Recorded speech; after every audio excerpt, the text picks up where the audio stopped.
Now, you sit there and you look at the situation in the 80s. This is why I touched on certain things, because I know it's just too much. It's not going to fit in no 30 minutes or no hour. And I got to put something down. So the first thing came to mind, I started working with that. And I didn't even introduce the idea to show why I went there. But it's a purpose for me going there. So let me touch on something else while I'm thinking about it. In the 80s, we as a community of poor whites, brown pride, and the melanated, whether it's African American or dark skinned from abroad, outside the so-called United States, right? We were already dealing with a lot of foreclosure in the 80s. We were losing homes that were home to us, although the paperwork probably showed we were just leasing with the option to buy, or mortgage deal or whatever, but it was home to us. The intention was for the place to be a home, and we used it like a home. And home in a capitalist society is very important in this capitalist society that we are in. Not a hypothetical, no, the capitalist society we have been in ever since this became a quote-unquote capitalist society in the U.S. territory under that foreign colonial European military occupying force. That's a unique situation.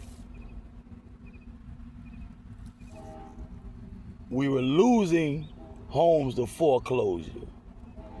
Also, we were losing homes because the families or individuals who inherited properties thought it best to sell. Sometimes it might have been the most practical thing to do because people needed a place to stay. They had to maintain that home, yet between the owners, there was not enough space in the home for the family to occupy. There was not enough capital amongst the family to improve upon the home and build upon the land so that there would be more room for the growing family. And that's another thing. In the early 80s, many of our families were still a lot like the old days, where one woman probably would have like 17 children once she's through. 12, 17. I was raised around a lot of people around my age that had about 12 to 17 siblings, sometimes more. So this time period is very crucial when you couple it with many of the other social ills that we were dealing with, which I touched on in previous posts on this YouTube series of Active MOORS, More Active. Mind you, many of us, the majority of us, are only equipped with what we picked up from church and from the prisoner of war camps, which we call schools. which teach you what to think, not how to think. So you had to be an independent thinker. And you still had to plug in a lot of times to find out, okay, what's going on, how we playing, how is this game going down, in order, you got to know what the box is in order to how to think outside of the box, you know, and whatnot. So you have this situation where when I started to look around, which is a very young age, to see, okay, what is the average wage for this job and that job and the third, we see a situation where the wage scale does not reflect the work that's put out. Not only that, the wage scale has not kept up with the inflation and overtaxation. Inflation is one thing, that's prices when you do business.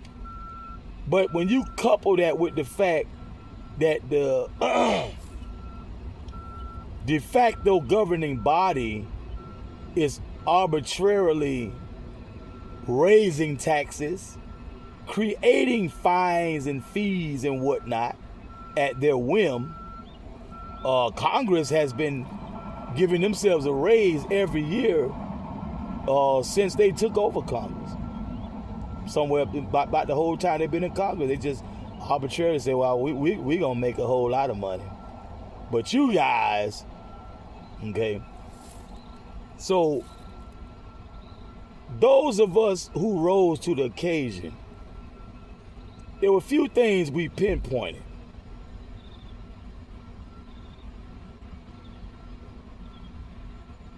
Another thing I want to introduce is, if I'm not mistaken, I haven't looked at these notes in a while, it was the late 1800s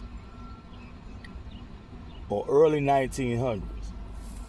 I think it was the late 1800s when the governing bodies here in the so-called United States started to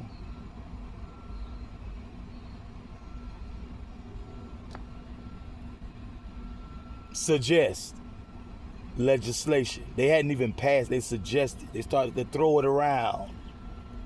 You know, how about let's make it a law, a statutory code, that you have to tell the ingredients of what became to be known as illicit drugs, illicit street drugs, what they call it. Well, I wouldn't use the term street. As a matter of fact, no, I'm getting ahead of myself. I'm gonna say things that's derived from hemp, from the poppy seed, opium, and from the coca leaf. And you have other, like mushrooms and psychedelics and things like that come from nature. Now, with Carlos and Linnaeus, Johann Friedrich Blumenbach, and all of them,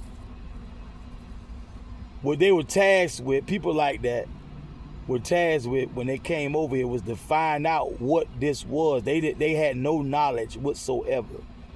So they began to document seeds and everything you can imagine. Because as you go around the world, you find that many things only grow in certain locations. So they had no knowledge of a lot of things over here in this hemisphere. They were used, someone came over here hooked on it already. We had a world empire. We had world trade already before 1492. The voyages of Columbus and Ferdinand, Isabella, and all them, you know. We had world trade already, so a lot of them was already hooked to cocaine, using it. Opium-based products and hemp products, or marijuana products. So the usage is ancient. Oh, they taught us that in school. And it just so happened my age, by the time they were teaching that, the epidemic, the Liberty Bell epidemic was about jumped off, at not too long just jumped off. It was becoming a big thing. And what it made it so big in poor neighborhoods, many non-factors, in Miami call them nothing ass nigga, many non-factors, which is most of us, because we young, we green, we don't have experience, we never did anything, we don't know anything, we don't know anybody. Overnight, we became entrepreneurs, and we could get rich really fast. But if you read into the history, you see the hypocrisy, not bigotry so much as hypocrisy, of what Nixon and Reagan administration, I think it started with Nixon, I'm not sure about that. I don't make me start lying now. I want to talk about the presidents, like one or two before Nixon, and then you had Nixon and you had Reagan and Carter and all them, Carter, Reagan. So these presidents are talking about war on drugs. And they have this widely known amongst the people is an engineered poverty. Engineered by the same de facto government. And this around the time they started to ramp up. They didn't start it, but they started increase their warehousing of people with the penal system.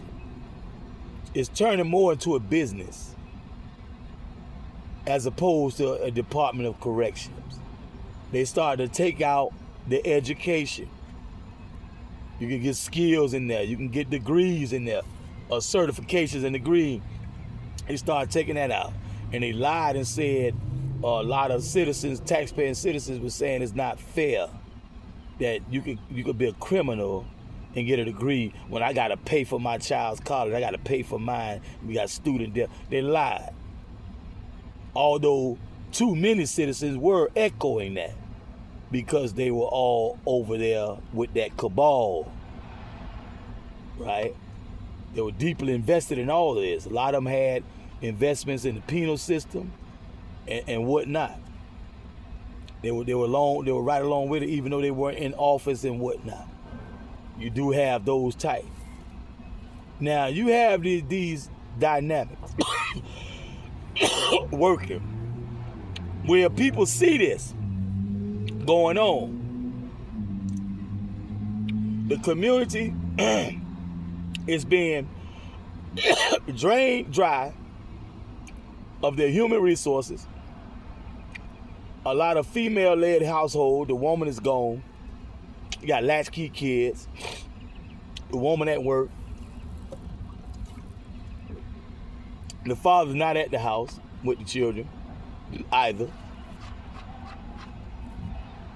All this is going on. But we see the hypocrisy. Many of us who are intelligent and did know that, we saw the hypocrisy. We also knew that a lot of pharmaceuticals in the hospital are opium-based and cocaine-based. We knew that too. If you had a DEA number, you could have a little safe at home with some of that stuff. X amount, I don't know the maximum amount by legal statutory code, but you can be in possession of that if you have a DEA number.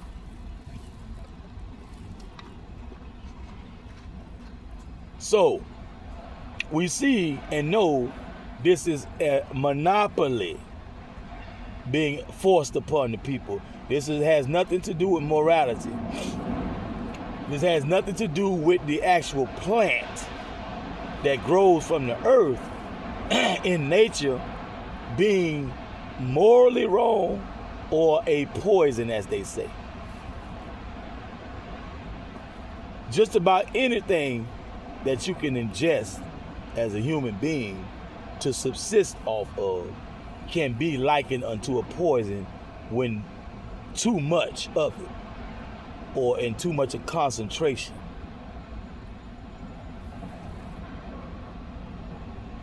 Now, these variables are at work in the 80s, which led to a lot of the people, because I'm going to tell you, a lot of people of all ages would not dare try to sell no drugs. I'm going to put that out there right there.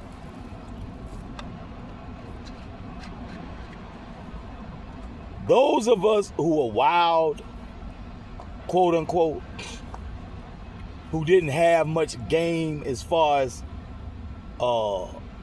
being low key, wide open, like we would say, we were very much the spectacle in the poor communities, about the only places you could really do that and get away with it for a significant amount of time, for it to make a significant change in your financial life. We were very much the spectacle. We were very much the talk of the town. I wouldn't name names, but every few blocks you had somebody famous. If I would start naming names right now, you know, the class of, 60-something, 70-something, 80-something, 90-something, things like that, they would know exactly who I'm talking about. Right? So I'm going to say that. So it took a special type of person to even endeavor to try to push this stuff, so-called, to peddle this stuff. And I'm focusing mainly on the ones who had it in mind that they were going to do something with this. They didn't really want to do any wrong in the first place, but they had been there. They seen it all. They've been to college. They've been in the workforce. They've been to the banks. They talked to the rest of the people that they can find who've been doing the same thing. And we all came to the same conclusion. You can find us anywhere, in the teacher's lounge, maybe Dunkin' Donuts somewhere, coffee shops. That'll be the main discussion if people would discuss, put the newspaper down, magazine down, turn attention away from the news, and having a discussion amongst themselves. It was usually about that, the inflation, the overtaxation, the wage scale stagnation, the crooked presidential administration that just went out, the crooked presidential administration that's in, the crooked presidential administration that's campaigning to become the new presidential administration. Maybe right along with the vice president. Right? Now, it's a very crucial time when you got young girls becoming pregnant at age 12 and 13. That's a regular thing. And it's not a bad thing. It's crucial because this young woman no longer has a situation where there's a midwife. There's a grandmother on both sides of the family. At least two grandmothers available. The mother of her parents, right? If there's a stepfather mother involved, right? Multiple marriages from the parent, then there's other grandmothers and whatnot. You have aunts, other female elders, no matter whether they're closely related or not. This is what we were just coming out of, but now we're into much more now, like the dysfunctional and the nuclear families. So when I say the so-called babies having babies and start talking about these females, please don't mistake me for blaming the females as if it's something wrong with her. No, it's nothing wrong with her.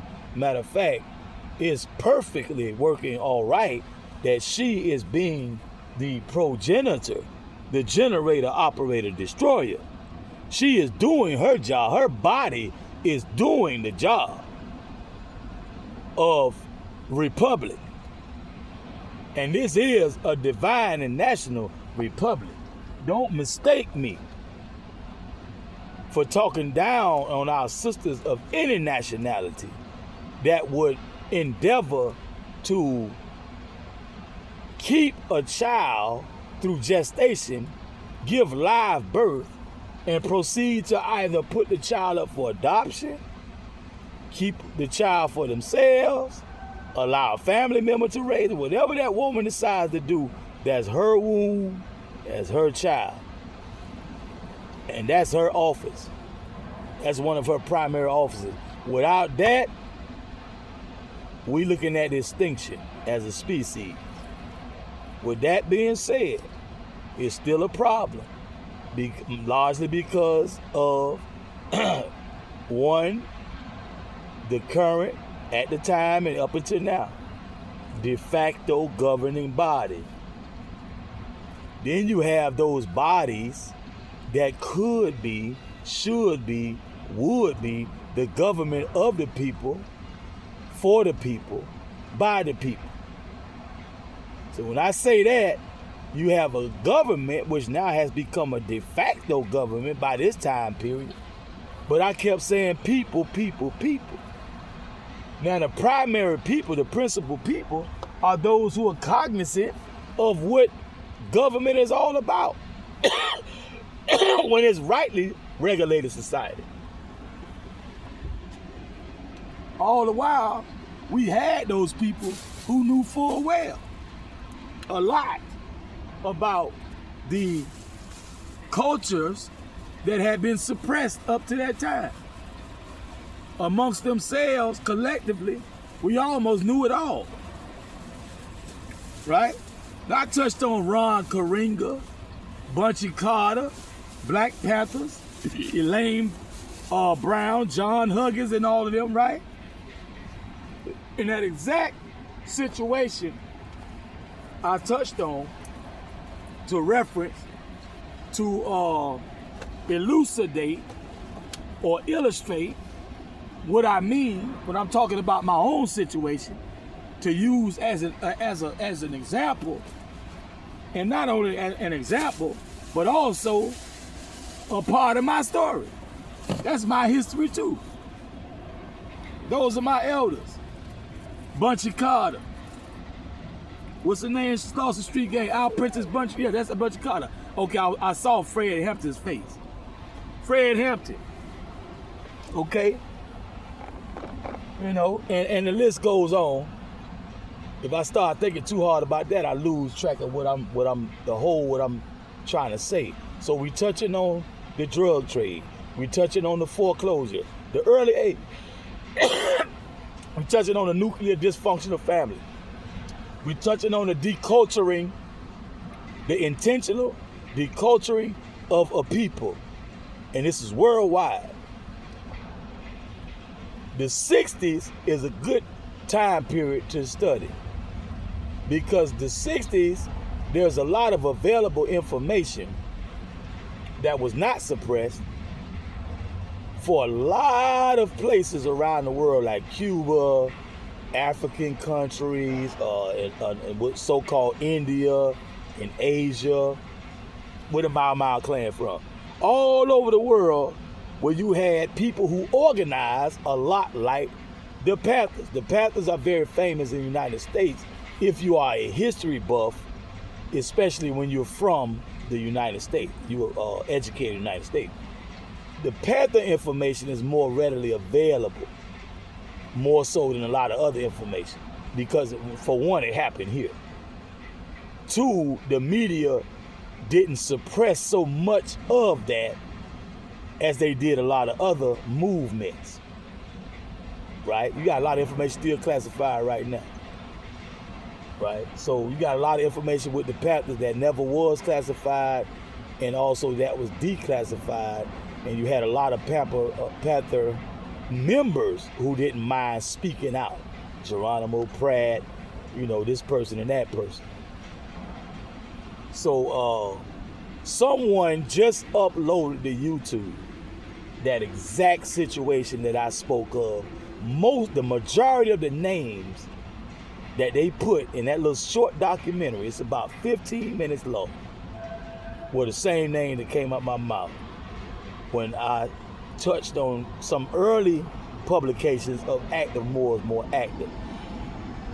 And that was very helpful for me because I don't have access to my library is gone. It's gone, went up for auction.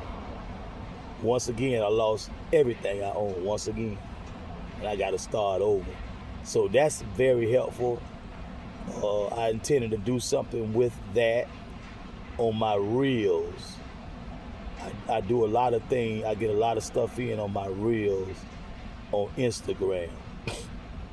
So I'm putting together something for that. That helps me archive, and it just helps me move forward from now into the future without what I had to work with. And I'm having problems with where I stay, and you got people don't really want you there, so you're there but you're not there. You try to avoid people. You're out in the streets and you're here and there, and I don't turn back to old relationships, females I used to deal with, guys.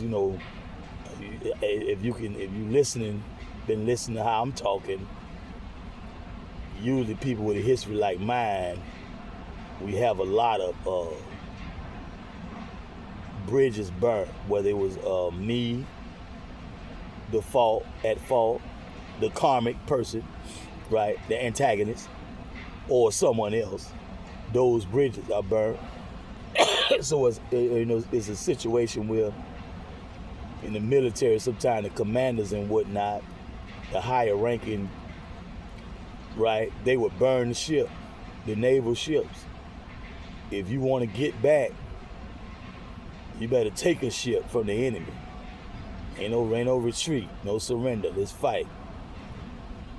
So I'm moving forward, and I'm touching on these things, and because many of us, Don Diva magazine touched on that. I talked about that alpha male and female, that crack was engineered in the laboratory before it was released on the streets, according to many of our scholars, with the intention of going after the alpha male and female. That was a modern day, in the 80s, when it became a epidemic. That was a modern day, socially engineered attempt to curtail the rise of not just the black messiah, quote unquote, but the black masses, quote unquote. The entire empire. Dr. York has spoken on this.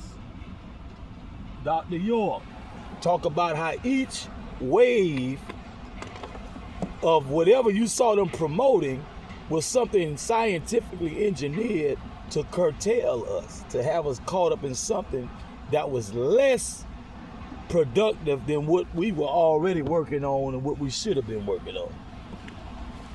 And Dr. York pointed out that some kind of way, this carbonated being, this black matter, this Apsus, right, that decided to become what we call, I would say, arm, leg, arm, head.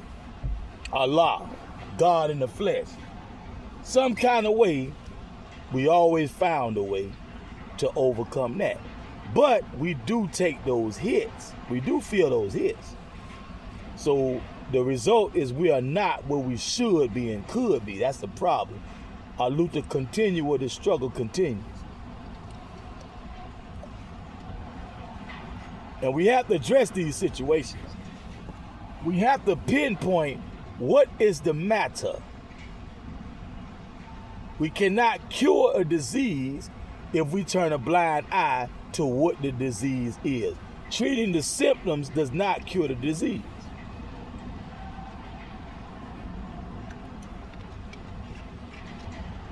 So these many factors are at play. So simple math You take any individual. Don Diva magazine was talking about how many of the veteran gangbangers, the gangbanger was a big thing back then in the early 80s. And it wasn't just no doggone folk nation and people nation. Even though that was still active in effect, you still had many gangs that did not allow themselves to be absorbed into the folk nation and people nation. Now I have observed this in real time. I know for a fact, I have to use only what I know, for example.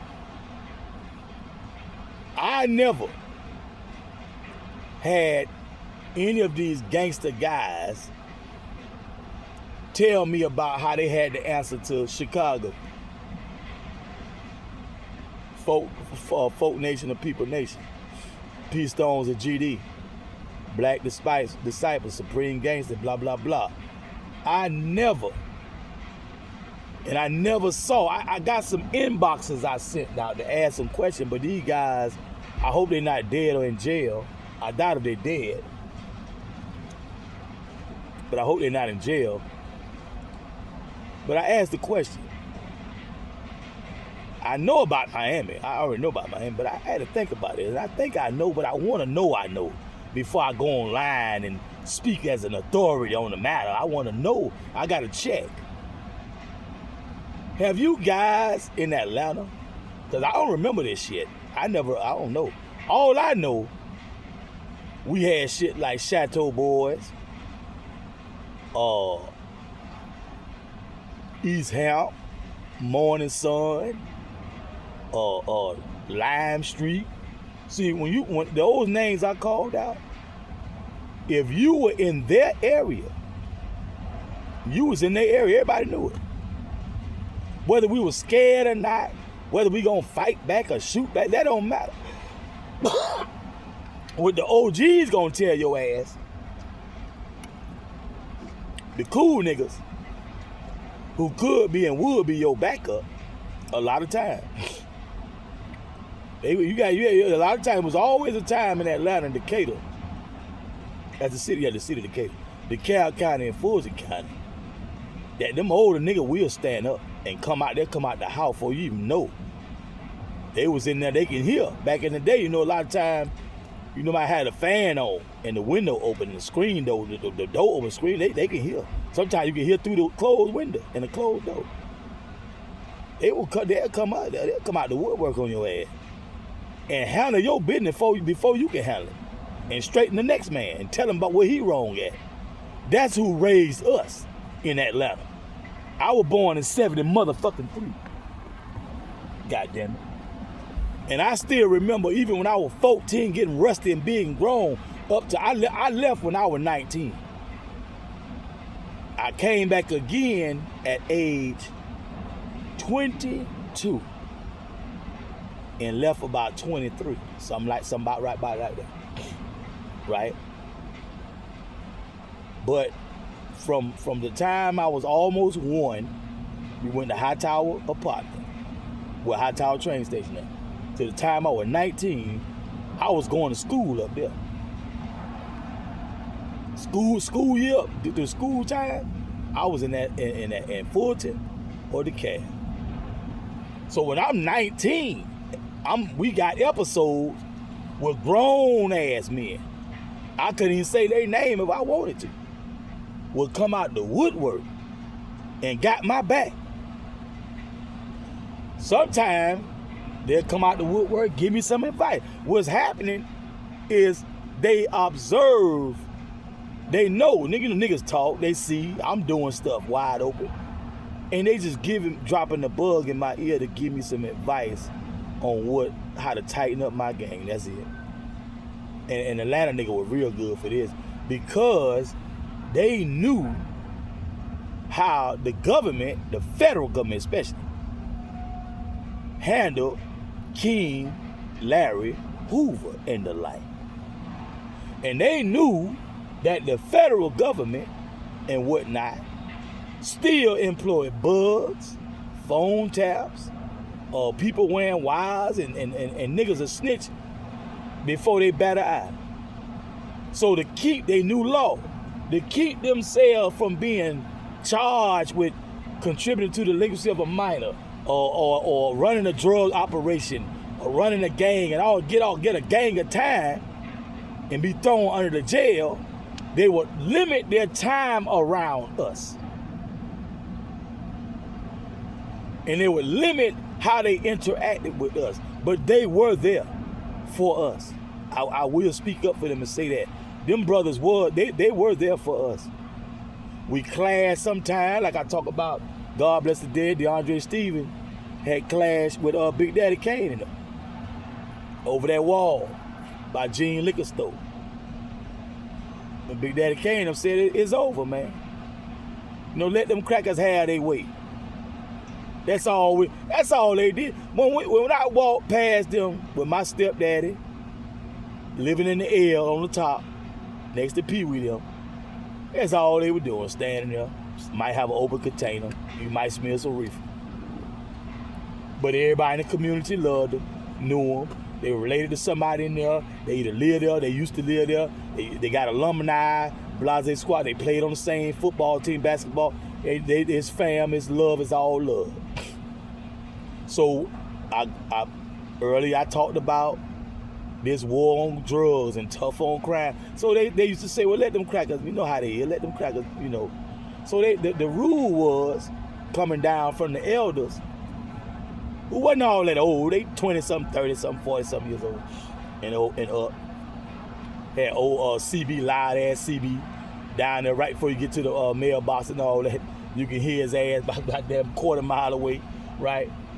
But you had those who were not that much older than us. But when you talking about, I'm born in 73. When you talking about you born about 70-something and 80-something, people took seniority very serious.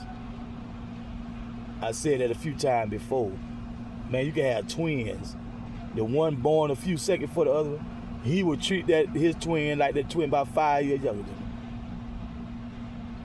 And the funniest part is the twin will let him do it. He'll respect them 5 minutes, 3 minutes. That's how much respect they put on seniority. And if you ain't respect that, that's your behind. Better be tough. Gotta be tough. Yada, yada, yada, yada. That's right. So now, I'm saying that to say,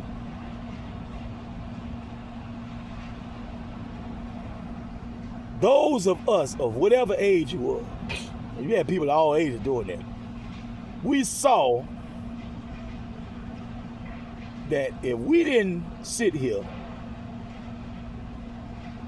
and start peddling this stuff, that's a lot of money. Some of our parents probably was on it. Aunts and uncles, you know, those people that made this family strong. Sometimes grandparents. Then you got the neighbors. Then you probably got your girlfriend or boyfriend, they parents. Like, all them resources that was there when you was growing up in the 70s and whatnot. But it's way less now. And remember, this ain't the first epidemic. The heroin, the T's and blues, what do they call them, T's and blues and all that. All that, we had went through all that. So whatever financially was ravaged through the 60s, right?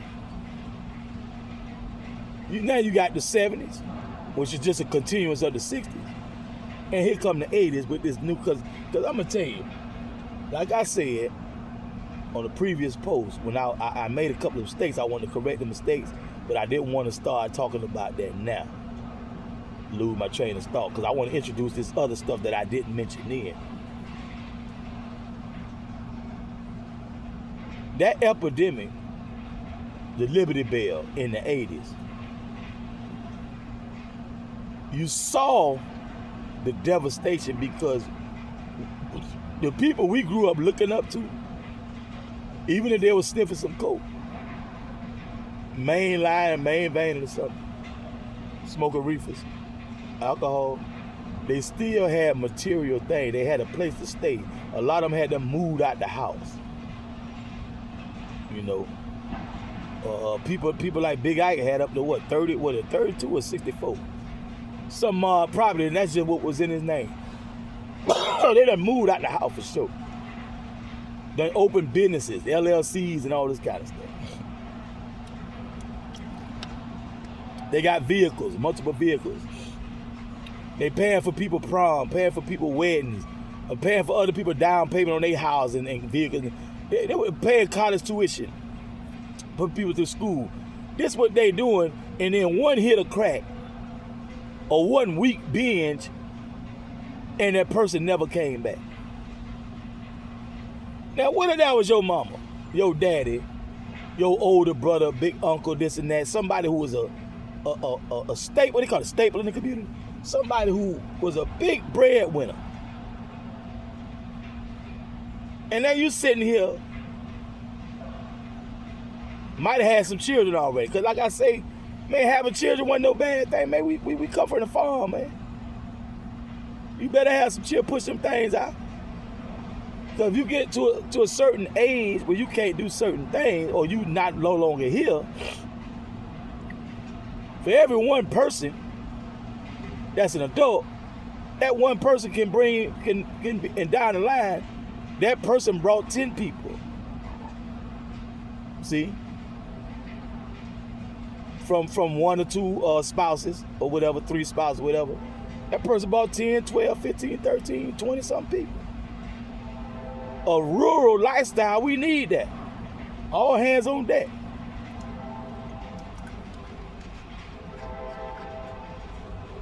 Right? And then you got them rare people that we need. Them geniuses and stuff like that.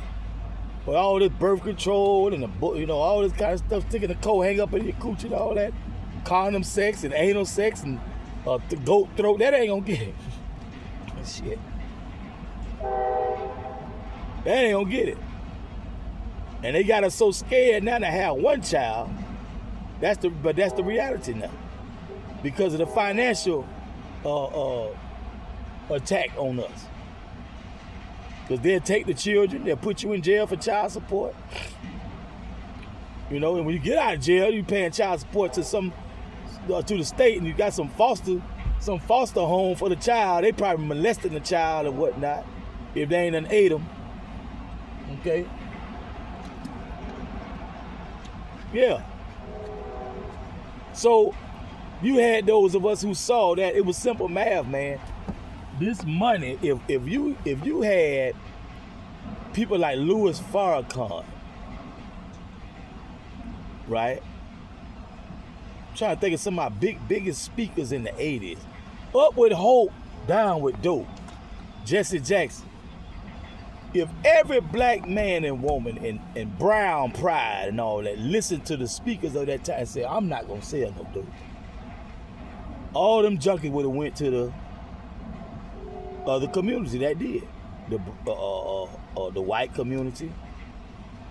White community, we say white, that's a lot of different people. You got Irish, you got probably like say Jewish, you got Greek, you got this, they broke it because of culture. And then you had a little bigotry amongst them too. But you got culture which fractionalized even the so-called Caucasian, so-called European. But if the brown don't do it and the black don't do it, somebody will. You study Rick Ross, for the real Rick Ross, Freeway Rick Ross. He was turned on by a cracker working at the university. Them crackers were pushing dope. That's how Rick Ross got on. Them crackers were pushing dope. So if Rick Ross didn't push the dope, see, one thing Rick Ross did, I don't care how much dope he sold, he never made a junkie. NA and NA tell you every time, you turn yourself out. Nobody turn you out. 99% of the time now. Sometimes somebody did. Now you born addicted, and you 2, 3, 4, 5-year-old, both parents doing all these dope. Yeah. But a lot of people, they didn't come from that environment. They had to bend over backward to get around some cool and hip shit. lie and all kind of stuff, cut school and all kind of shit. You turned yourself out. Ain't nobody kidnap you, put no gun in your head and all that. So if the black and brown didn't do it, they still, and I'm gonna tell you another thing. What would have happened? All that shit about, oh, just tell the judge you on dope, right? For this rock or 2 rocks. And what you get? Probably nothing. All raw, they throw it out, right? The worst you get by like a year and a day. But if you don't tell them that same 2, 3, 4, 5 rocks sometime, you might get 3, 4, 5 years. If you admit, I'm gonna take a plea. Okay, the charge is possession with intent to distribute. Oh shit, man. You score out to this and I'm gonna take this plea then. So you saying you're guilty, right? You don't get no RR. You don't get thrown out. No. Oh, you sell though. Oh, you in the business selling this poison to the community. You killing these people. These people addicted to this stuff, can't even help themselves. This because why? This is not because of what they talking about when they speak in morality and right and wrong. It's because they knew it's socially engineered. There's many people who gonna try to get themselves out this bad situation where they're gonna lose this land, they're gonna lose this house, they're gonna lose the car. It's people losing jobs. They're gonna lose children because they can't take care of them. They trying to save the situation. They know that the black and brown are the real ALLAH, arm, leg, arm, head, the generator, operator, destroyer. We have compassion. We have love. We're not gonna sit around when all avenues are closed to us and this one open. Hell, we know, they know. See, that ain't no poison any damn way. It ain't what you do, is how you do it. Like I say, it's in the pharmaceutical, it's in the pharmacy. See? That's why I can't get down with some of these Muslims and Black Panthers and whatnot, talking about dealing dope, death to dope dealers and all this. Bitch ass nigga, all these goddamn Navarro drugs and all this shit around here. You ain't pistol whipping motherfuckers in Walgreens and Eckers. Some of the grocery store got a pharmacy. They be pumping some of them 24-hour pharmacy. Why you ain't bound and gag them, kidnap them, take the key? They gotta lock that shit and get in their car and go home. Why don't you carjack them, make them back, reverse, go open that storm shutter. And then down in Miami, we got storm shutter. we should lock down. Go open that shit back up and walk them back in there. And go in there and whatever you say, what you gonna destroy the drugs? And kill the pharmaceutical tech. But you will go to a black or brown poor person in the hood, in the slums, in the projects and whatnot, and take his life. And say, I cleaned up this community. But the hospital and the doggone, and what is you really doing, nigga? One of the main reasons why the Panther Party was so fractionalized anyway. You got all these zealots and extremists and stuff talking this stuff.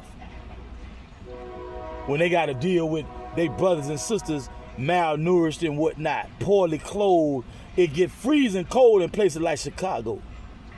It get deathly hot in places like Miami and Texas and whatnot, Arizona. And they parents neglecting the children, and they know if they go to the authorities, they gonna take them. They probably take them children because you ain't even finished school. You ain't got no career. How you gonna take care? But if you get out there and hustle and link up with your partners before they started to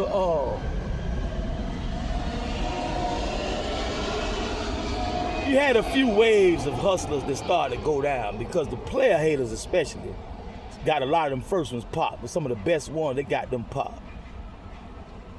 And more player haters started coming in and move in and start becoming the actual dealer. And more push button Negroes, we called it back in the day. More and more switch out Negroes. That's how they got the spot. They switched out on the one who had it first.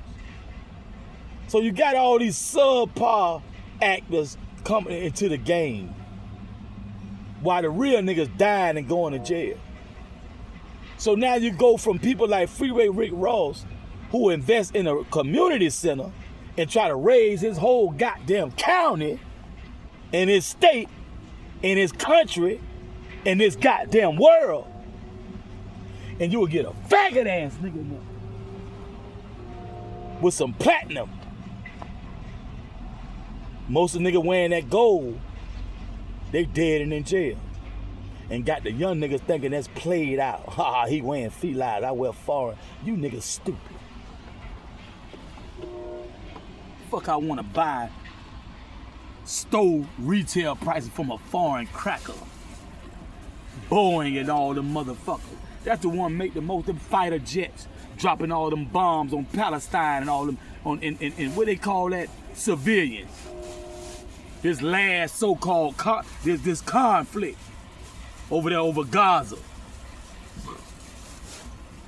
Taking something from people who were there before they was.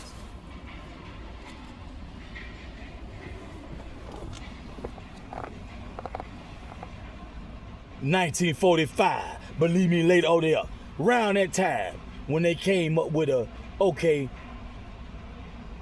Jerusalem is where Jews, so-called Jews for Jerusalem, not Palestine. Okay, and you can't. When they was in Egypt, they bred with Egyptians. If you want to go strictly by the Bible that they put in the hotel room, okay. Islam mode, forgive me mode for going into something that's been doctored up and played with them Wycliffe and all this kind of stuff. But just since you want to deal with that concept, look at the fallacy even when you use their own Bible. Okay? So you want to get all these foreign cars from these foreign countries, the same countries that came over here to take. All the way up until right now. When ICE and whatnot and Homeland Security is starting to round up a lot of them, telling them go back. But if you from the Maghreb al-Aqsa, the Western Hemisphere, know that Turtle Island is yours. Why is places like Brazil, the Red Brigade, that's Brazil, am I right? Red Brigade, Brazil. Why are these people being killed for their own land? And that Portuguese bitch and her faggot ass man is over there still sucking it dry, still committing genocide. And they want us to give a damn? And if you are from the Western Hemisphere, like a lot of them are, you gotta remember, many of you left your native mother country because of what? Persecution, that's why. It was a foreign colonial European occupier there that got life fucked up for you. And they say, well, America is opportunity, but that's a snake. That's a liar and a deceiver.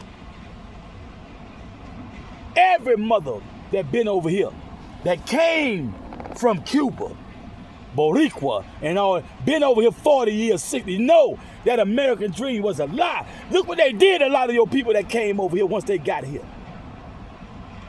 Where they at? Dead in prison. And you had to look at cold-hearted cracker or whoever was in that robe with that gavel on that bench, sentence your people to all that goddamn time, probably to death. They don't care if you serve in a military complex. Once you start standing up for yourself and your rights and your people, they don't give a damn about you.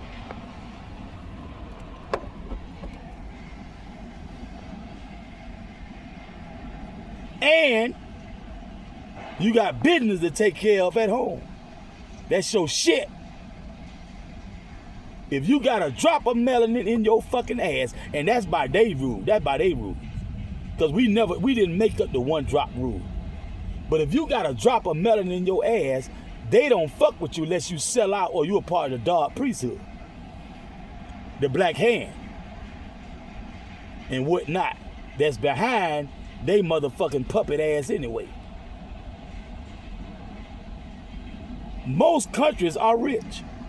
The poverty is engineered and it's right in your face. You mining gold and diamonds, that's your shit. You got oil rigs and stuff with a privatized company.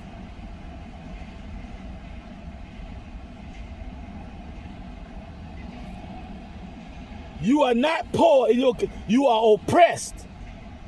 You are not poor. And another thing, under the empire, in the reset, and the republic, we are one.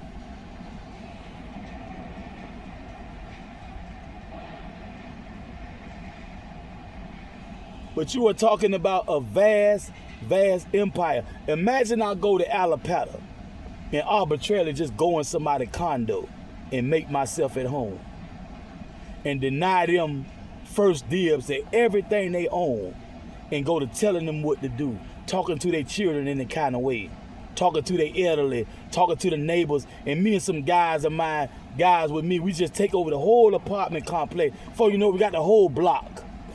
Now we got about a 10-block radius, and we say this our area.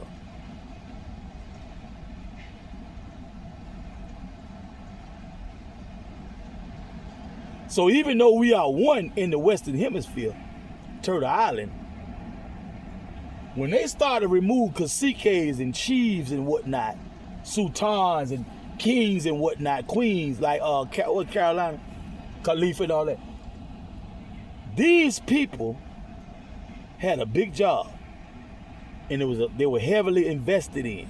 They had to be raised like everybody else. They human like everybody else. Generations and generations. We would look for generations to the stars, looking for somebody to be born right here. Every square acre, you have principal people who primarily need to be there. But we all benefited for each other, no matter what part of Turtle Island we were at.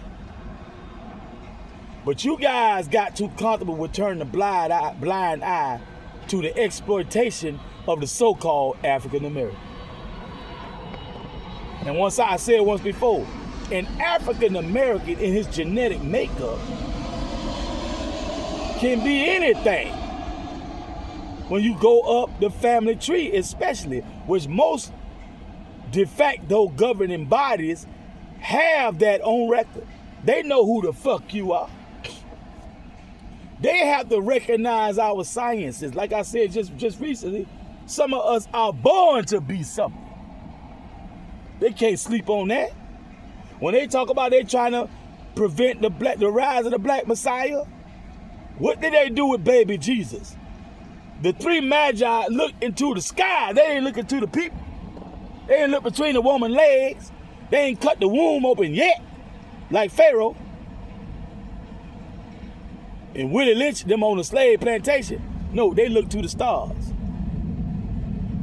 And they take our sciences more seriously than we do, because they, like Bobby Hemmett, Babalawo chief teacher, master teacher, Babalawo Bobby Hemmett taught us, they would hide our shit in occult, in fiction, and fantasy. If they would put it out there at all. Because a lot of shit in the Vatican, and like Hakeem Bey taught me. I learned that from Hakeem Bey. Personally, I learned that from Hakeem Bey on YouTube, his old YouTube post about the Smithsonian and the Vatican. Grand Sheikh Todd talked about the book burning. I always want to say it in Latin like he does. I forget that.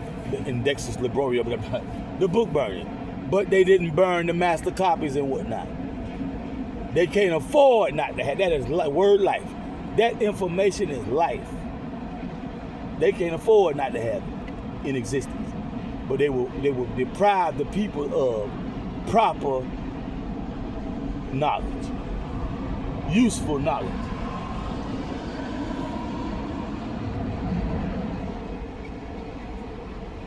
Now, So you got this dynamic. And I use Big Daddy Kane, for example, God bless the dead. DeAndre Stephen got me by a year or two, maybe 3. And it was funny that I came into the equation because I really supposed to go straight to college. And I did. But before I left for college, I started coming over there in that same area where it was the contention about the wall because the feds, man. And they were like, well, if you, the thing is, the rent office lady and all them neighborhood watch, they was just trying to get a better look in Eastwick, and Atlanta had got a bad rap. There was a lot of killing on the west side, and Decatur was on the heels of the west side, and we was just going down, man. We used to, the pro football players and basketball players, the Hawks, and the Braves and shit, and what the football play? What the football? What the fuck? What the football team? The Falcons, the Hawks, the Braves. That's who stayed in. Well, actually, okay, I'm staying there. It used to be Alpine. Alpine not as old as Eastwick out there. Alpine was real nice. Even then, Alpine was nice, boy. Oh shit, it was charming, boy. Looked like France somewhere, Dutch Holland or some shit like that, right? And the buildings and stuff, and all the woods and shit, Hansel and Gretel or some shit. Enchanted Forest, but and they was telling me, you know, they've been trying to get me to play football way back. Definitely Columbia High tried to get me out in here. No, we done got too big, man. Nigga, this the time to start getting them career-ending injuries. In high school and college, a lot of people don't make it pro because of their injury. Right? Hell no, we too big for that shit. Nigga hit me like that, I'ma shoot it. I ain't no motherfucking helmet and pads and shit. I ain't did shit to nobody. What a nigga hit me like that for? Same thing with boxing. Till I put that mouthpiece on, I told Sergeant Foster, God bless the dead. Till I put that mouthpiece on, and them gloves and all that, don't hit me like that, man. Until I start fucking up. I gotta wear that ass with me. Cause I ain't no go get no gun, come back shooting ass nigga, and I know I'm dead ass wrong. I ain't that type of nigga. I'ma wear that ass with me, and thank God, nigga, to spare my goddamn life. Cause a lot of niggas ain't gonna do it till you fuck up. And when you fuck up, they got that option to knock your motherfucking head off, bitch. So you know that shit. So anyway, it's funny that Big Daddy Kane is looking at DeAndre like the misfit, the young nigga that's out of line and stuff. And DeAndre, he don't want to listen. But then DeAndre had to start talking to me like Big Daddy Kane. I'm talking to him. Man, ain't you in school, man? You go to school up there? Yeah, Now I wasn't being spiteful or nothing. It just took some weeks to months to really see the whole situation. Cause I just hear a little bit there. But I don't realize until later. And by that time, it didn't even matter because my game was that strong. It mattered to somebody else. And them the ones who were gone, they were long gone. They wasn't playing. They ain't trying to go to no federal penitentiary. They gone. DeAndre ain't going because his game tight. He ain't doing all that. But the ones who want that shit to calm down and go back to normal, they don't want me or DeAndre out there. Right? And a lot of other motherfuckers, right? So, now, that time period, right, is marking the time period as like an end of an era. So you really got to go back. I can go forward, but I mean, things gonna get messy. You know, all the reason why they told her not to do it, all this shit finna start happening from, I'm telling you, God damn it, from 91, it's 91. But right then, 92, 93, people who right there in my face, they gonna turn up dead. I met James though in 93. I love James. Ganu straight too. We ain't never had no problem. I met James in 93. I'm in James' old face because I'm trying to get out of DeAndre them face. And like I said before, we used to be around each other and shit, but we wasn't all in each other's pocket and all each other's business and shit. Rarely did we do a transaction right in front of each other's face, because when we got together, we was there to chill, because we know, we used to have a saying, nigga draw heat. You know? So when we all got together, we be like, hey, Shawty, you straight? Shawty, you straight? Shawty, you got something on you, Shawty? So that's, we ain't got no guns, and we do, we supposed to tell. Okay, now I know, I gotta watch this nigga. Because if 9 hit the corner, I know he might throw that motherfucker. I need to see which way he throw it. He might shoot at the motherfucking police for all I got them know. So we gonna respect the game and respect each other and be honest to each other. And if you not, well, we already know some of these niggas might lie. Cause they dirty as fuck. Not wrong dirty, not backstabbing dirty, but they got incriminating shit. So we on our toes. But the general rule, don't come around. You know we got reefer. We got open container, alcohol. Nigga might have a warrant and all that kind of stuff. You know, so don't come around, you got all that shit on you, shawty. That's how we used to do it. So we don't really know each other business like that, unless a nigga open his mouth and tell. Some nigga would do that. Man, I was out all night, it was jumping, shawty. That man, blah, blah, blah, blah, blah. But other than that, most nigga was, had more sense than that. So, but I did know of people that I'ma eventually be in their car, I'ma be in their house, and whatnot. So when I say to tell the part of the story, when I say, well, my mama well connected, and she worried about her boy, I'm her baby boy. I just graduated high school. She know I made a 9.9 on the SAT. And that's why I'm going to college. I know I can't just do it like I want to do it, because I know it's going to draw heat. But even that little bit, what I so-called little bit, it got to a point where I realized that was too much. And what it was, the fall quarter. I didn't go back fall quarter. Here come that about winter? Winter rolling around. I ain't ready to go back. That when she made the ultimate, man, you gonna have to do something, man. And what it was an issue. It wasn't even so much of that. She caught me one time a drawdown. And she was like, well, how much money you got? Because you supposed to be saving to go to school and this and that, but you're doing a lot of late night and running around kind of thing. That's her line. She ain't saying it like this, I'm paraphrasing. But her line of thinking is, I'm letting you save your money to go to school. I'm 19 years old. I work at the restaurant. I get a little side gig, landscape and stuff like that, right? And she know I'm doing the rap thing. She know I'm serious about the rap thing. And right about this time, because me and Quiz are already out there 91, my brother finna get signed to Wild Peace label. He gave me the finished product. He never told me shit. He probably told her. But before I left town, I had seen the whole album pressed up, his on the shelves and all that. I seen all that before I left in January 93. He didn't tell me though he went up to New York to do that. He just went and did. But me and Swimzo out in 91.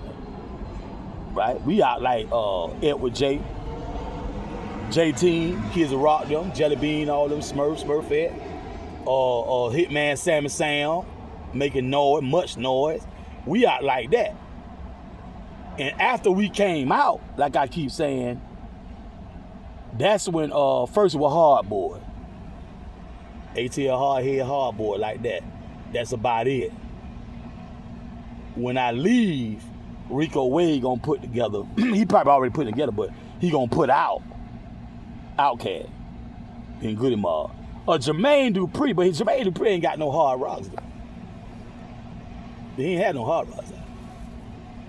I think Quick Cross came out before I got out of high school. I think they did. But anyway, he ain't got no hard rock. Like I keep saying, wasn't nobody harder than me and Slimzo. But Shawty.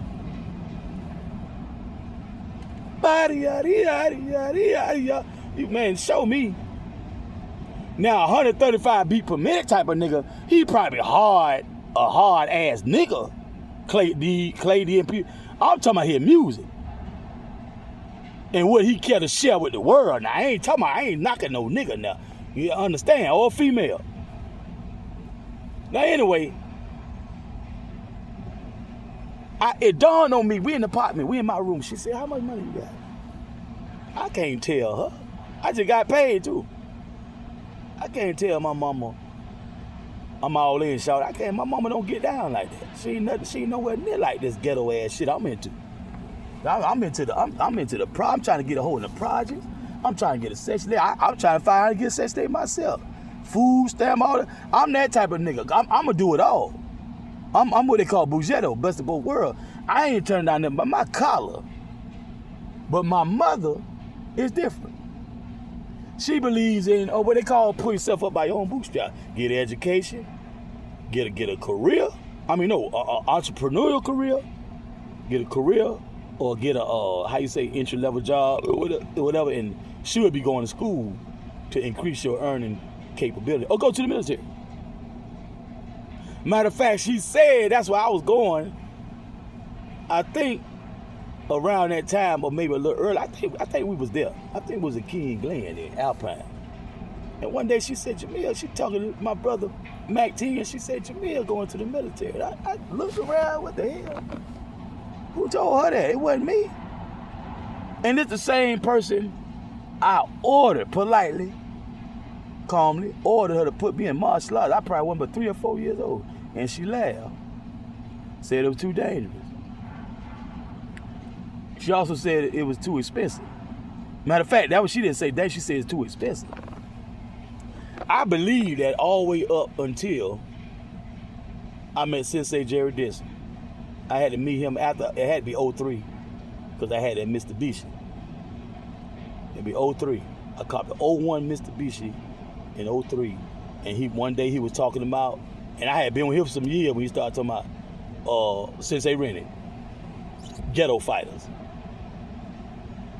When he said Sensei Rennie did that, he wouldn't charge none of his students.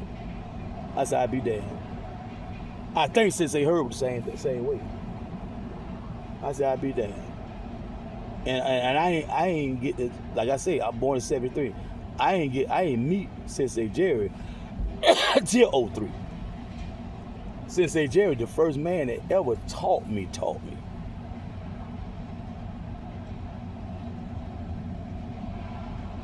Ever. So before that, I had to make my own 52. We were raised under 52, alto style shawty, Rialto shawty. But I had to make all I heard was knees, elbow, alto shawty. That's it. Go for what you know, better. I had to make my own 52. Nigga ain't show me no 52 too tough. You might see a nigga hit a knee, elbow tap a little bit. They elbow tap different from Sensei Motor. Right? I had to make my own 52. And a nigga tell you can't, he a motherfucking lie. Because it ain't no such thing as no one type of 52. If you know the history of Stadio 52 and Jailhouse Rock, if you know the history, there ain't no such thing as no one thing. Like they say, go for what you know. And your body structure and body type gonna dictate you don't do certain shit and you do other. And anyway, we standing there, she asked me about, well, you just got paid with your money. So what I did, I ain't got nobody to go get no money from and say, oh, such and such got no. I got to grind because I invested in the product. Contraband at that. It ain't them songs we supposed to be selling. And I ain't finna sit there and tell that woman that I'm living in her house and doing this shit. Because one of the first questions gonna be, what you selling out of here? And technically, if I'm living there, you are. Because when the crackers start watching, they find out when you go home, man, one of the first things they gonna do when they really get interested, they gonna get a warrant signed by a judge I forgot the address. We was in a B building. To go and knock on that door, probably got a battering ram, dogs, So I know this is way serious than what she even realized. Now it depends on how I navigate the situation. what I say and don't say, and what it's definitely what I start doing from here on out. Because what I suspect is she got more information on me than I know. And what I said to myself, how did she get that? Now, with this help she got of monitoring me and making sure I'm safe, I have no idea who the hell that is. And right there, I knew in my mind. And before I could even solidify what I'm gonna do, she said, you know what, I'm sending you to Miami. I say, I even lied and told her I was on drugs. And the reason why I said that, because I say, man, I think somebody telling her all they know, they can observe about me, you know, where I be, what I'm doing. I say, shit, I know one thing. If it's already police involved that's helping them monitor me, I'm finna say, how you know? Because between now and whenever, if I get stopped and they find some shit on me, I'm finna holler, I'm on this shit. I ain't finna play. I ain't finna be the tough guy. Oh yeah, no, hell no. I'm addicted. I got a problem, y'all. Throw myself on the mercy of the court. I ain't got no prize either. Not even juvenile. But now I gotta get myself out of this situation, just this domestic situation. Cause I never gave my mama no problem. I've never been expelled for school and a juvenile and all that kind of stuff, and fighting, arguing with her and all that kind of stuff. I just raised my voice my mama the other day for the third time my whole entire life, and I was well behind 20-something years old when it first happened, and I slipped. My father just passed, so that might have something to do with it, but I slipped. But I don't do that. Even like some of my cousins, they got me about 1 or 2, 3 years and stuff. Like I respect them like they my aunts and uncles, and I respect my aunts and uncles like they my damn parents. And if you about their age, that's the same respect you gonna get. I don't even play that shit. So I'm standing there, and she said, I'm gonna send you to Miami. And she walked out, she stormed out. She came back in that room to check on me, and her tone of voice had changed and all. You could tell she was ready to work with me. I was packed and ready to go. And she laughed. Like, nigga, you gonna break down now. Your daddy, my daddy harder than the motherfucker, boy. She like, boy, nigga, you gonna break down. You'll be back. She didn't say that, but that was that laugh. I know what that laugh was. Nigga, you ain't built like that, nigga. You ain't never stayed. I ain't went to Edison one. I ain't went to Edison elementary, middle. Baby boy, and baby to go to Edison. But by the time I was 13, Bonnie them, Ingrid called them. But look here. But I knew something. I said, no, the time was too perfect. She got some help. She ain't in the woods in no camouflage with no binoculars, goddammit. Somebody help her. That shit might be law enforcement. Shit, I just found out about 5 or 6 years ago, Imam Bacha was goddamn a chief in goddamn Chicago police. I ain't even know that back then. But I knew, goddammit. I said, boy, like I say, my niggas I run with, my peerage, my peer group. I'm concerned, but I don't know. I don't know about it, but I don't know. I don't pocket watch. And I don't ask police ask questions. But it's some people I do know who most definitely. See, and by this time, I jumped on that plane, Hurricane Andrew hit in South Florida. I jumped on that plane in January, right after Hurricane Andrew. That means I met Mack in Atlanta, not my blood, another Mack. Through Wheelchair Mark. I met Mark in college. Soon after I met Mack, they kicked his door in, took him to jail. So, I know.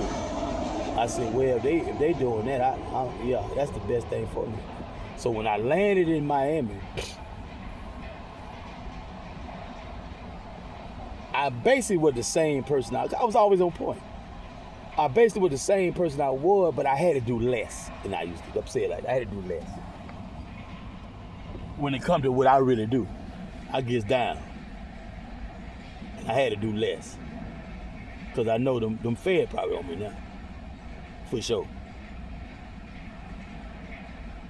So I had to be everything I had to do had to be below the radar. And I would polarize and avoid a lot of motherfuckers. If you look like you was somebody special, I respect your space. I wouldn't be in your face talking to you. And I mind my business. And fuck with who don't mind fucking with me. You know, and a lot of them, they initiated that contact. So I had my main baby boy loved the fact I found finally here. ADE loved the fact, so I kept it limited to that. A lot of squares and shit on my block, on my main block, I avoided them like the plague because I didn't want to bring nothing to their household. Because I still was wide ass, so it was just a matter of time, a matter of opportunity. And soon after I got here, and it was like I said, my mom thought I was gonna run back. Once it looked like I was really trying to be here for real, that's when they started talking about, oh, it's a, what's the terminology they use? They didn't say a rat, they didn't say epidemic, but they say the tourist robbery. Now they making a big old deal about the tourist robbery and then the smash and grab.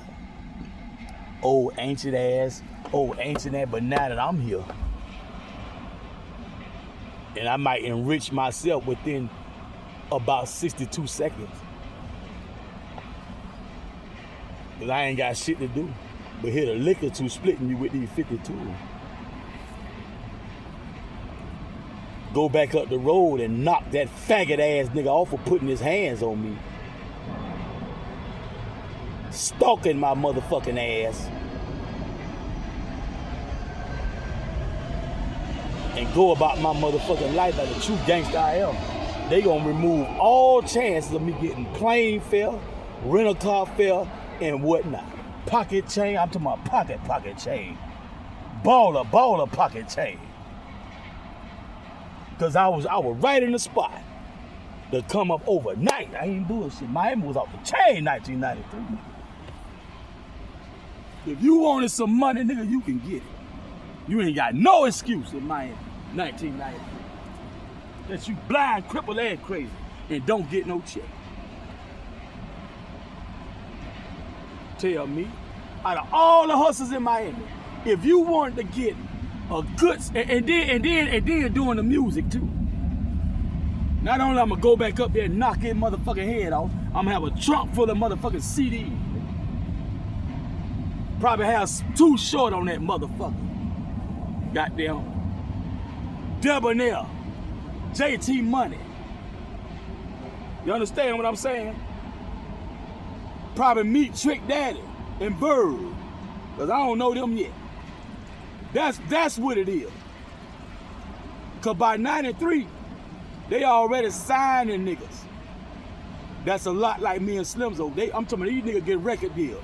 A record deal was a big thing back in the early 90s. All through the 90s.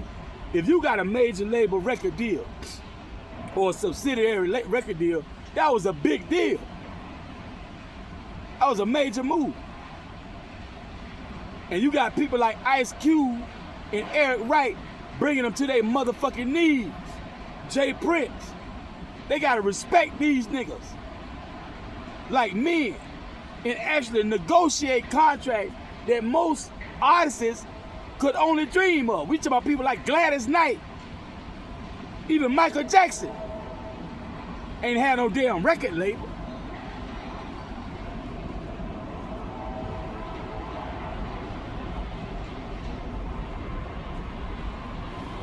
So these faggots in legislature and downtown at the courthouse and on the police forces and whatnot, these motherfuckers all up in arms while they was sitting there waiting on me in Decatur to blow it. Maybe I might not blow it on him, but I'm on edge now. I'm about to lose it. I might blow it in school with them Rome niggas at school who didn't like Decatur niggas in Carrollton, Georgia, West Georgia College at that point. Georgia's best kept secret. My high school counselor called it. Georgia's best kept secret. I might lose it up there. You know how them college boys, especially them frats. I was cool with the Q, but after that, man, shit, anybody can get it. Big O dog and all them, the Q, right? Cavalier Incorporated. DNA, nigga. Dick in your motherfucking ass. Keith and Safford. Yeah. Met wheelchair Ma through his cousin Johan. Yeah. Rolling out of what? I keep forgetting Rolling High School. He from the west side, Atlanta. TXO. With my roommate for a minute. We ain't bullshitting. Everybody else, man, better slow that shit down. I'm telling you now. And me and DJ Chaz. Oh, they watching that situation too. Club Paradise. Chaz sell, he was selling mixtape too. Club Paradise DJ. And CEO. He got artists, he got R&B groups under him. He was dating a R&B solo artist, female. Right? Well, I go to that story about Money and the Power. Brad Jordan. Jay Prince, Rap A Lot Records. Yeah. We sitting in the Beamer. And we just chopping it up. And it felt so good to be accepted by a nigga of this caliber, man. To be accepted and respected. This nigga done took me under his wing, man. That nigga don't know me from a can of paint. But the way I presented myself to him, and Kevin from the Navy, little short Kevin like a little dwarf. Him and Nate was roommate by then. I think him and Black Nate, Cavalier Incorporated, was roommate. We met in his room, his dorm room, right down the hall from me and Roland. We were tight like glue. That was one of the best times of my goddamn life. One of them days when Chad never did want me to go to the Cape. Just stay in Atlanta, stay at the club, man. This thing all the chain work, this here. We got artists coming there, we got producers, we got A&Rs and all that kind of stuff. You know, that is also them, that's just their playground now. Babyface and all that shit they was doing in Atlanta, big time. And who the hip hop was back then? Man, it was wide ass open though. Right? Hip hop. Yeah, we like the first, man. We like the first one that proved to the city, the two cities, the tale of two cities, right? That we ended to win. I don't know nobody. A nigga gotta tell me. They got such and such. Okay, well, now I know. I don't know nobody else like me and this nigga here. I heard about Hitman Sam, but I had never heard his music. Niggas talked about him all the time, but they ain't played the music for me. I wasn't buying nobody's shit. I couldn't even afford the break beats. I go to Mac, sold Messiah for my break beats. Apache and all this shit, trying to hey, and them break beats, they had break beats, not records and albums. We had some of that. They had break beats. So a lot of that shit, man, that was like, man, you know, that old hip hoppy ass, you know, boo. I need albums and records. I need to go to Peaches and Herb, Turtle record. I need to go rob somebody's house. Shit. I need records. And I don't own hardly one. Cause my reefer habit getting in the way. My alcohol, I got my wardrobe and shit and you know whatnot. And shit, by the time I handle that, I'm about out of money. Little food and shit. Right? That's about all I can afford. Some shoes, some clothes, some reefer, some alcohol. I need pocket change for whatever, you know, you need something in your pocket. And then when I start hustling shit, you gotta keep the re-up money. Because I ain't finna get nothing on my face. I don't want no front. I don't owe a nigga shit. We gonna stop that right now. I don't owe you nothing. I'm gonna pay for my shit. And go about my business. And like I say, when I saw that my mama really was concerned, she was serious. I don't blame her. Niggas dying left and right. We went through the Atlanta child murder shit with Wayne Wills and all them motherfucking faggots. Now you got the black on black crime. Niggas same age killing each other. The same one who supposed to be more tight with each other because of the Atlanta child murder. Some kind of way, the old Satan, that old devil done got in there and you know, Satan gonna find a way if you let him. They finding niggas in the banner house in woods and the dead of doorknob. Sometimes the money still be on him. Sometimes he might not have money, but a nigga, sometimes, man, nigga be with you, shoot you, kill you in the wood. Y'all hustling, selling dope on the edge of the wood by the apartment somewhere. Nigga kill your ass and take your money and dope and leave you there. Our parents couldn't keep up with our friends. Our neighborhood couldn't keep up with our friends. We were very connected. Each individual, real hustler, real player, nigga from Miami. I mean, from in Atlanta. They knew nigga from all the projects. The hood, the different school, we skip school to go hang at another school. Man, you never know who a nigga with. And we'd go to different neighborhoods to sell dope and whatnot. Rob, steal cars and shit. Be with some people, don't nobody know you with. Man, nigga, it might be goddamn 8 o'clock p.m. out the dog. We behind a liquor store somewhere. Nigga, what's up? What's up, Shawty? What's up? About 8, 9, nigga, maybe 3, 4, nigga. But you with some people, you in the area you be at. You with some niggas you be with, but it's a new nigga. You always meet somebody new. That night, you might pull a cable with just you and him. Ain't nobody else with it. But you bought your paper. That same nigga might stab you in the back, leave you somewhere for dead. So I ain't mad at I ain't mad to my day, to this day. And a lot of people, these choices I made, I knew the risks I was taking, I would take, but I know one thing, I'm mindful of keeping my butt out the grave and out the jail. I came on down to Miami.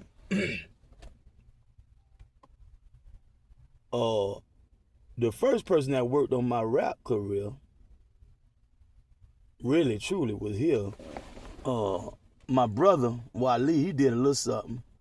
But the people he was talking to, they ain't never called a house or come by. And I wasn't finna go over their house and stuff. You know, he took me by their crib and stuff because I got history now.